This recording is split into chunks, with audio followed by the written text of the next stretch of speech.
मैं ये बात आज वाज़े तौर पे कहना चाहता हूं कि अगर आइन में जो स्कीम दी गई है कि पूरे मुल्क में जब इलेक्शन हो, पूरे मुल्क में जब जनरल इलेक्शन हो, तो पूरे मुल्क में चारों सूबों में और वफाक में केयर टेकर सेटअप होना चाहिए।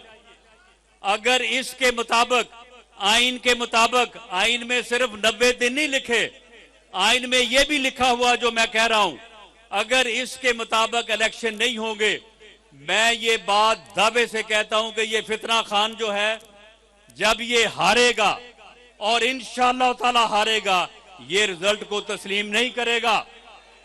ये दोबारा से लॉन्ग मार्चेस करेगा, दोबारा से जो है वो मुल्क में अफरा तफरी और अनारकी के लिए ये जो है ये दोबारा अपना काम शुरू करेगा।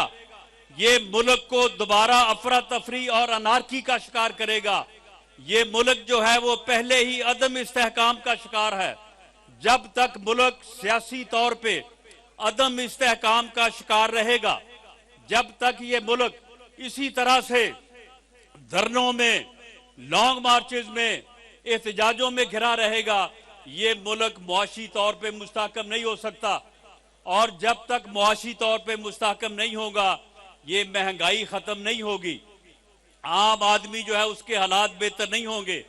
मेरे भाइयों और बहनों, इस वक्त मुल्क जिन मुश्किलात में है, उसकी वजह सिर्फ और सिर्फ इस फितना खान की ये पॉलिसी है, इसका ये अमल है, जिसकी वजह से मुल्क अदम इस्तेहकाम का शिकार है।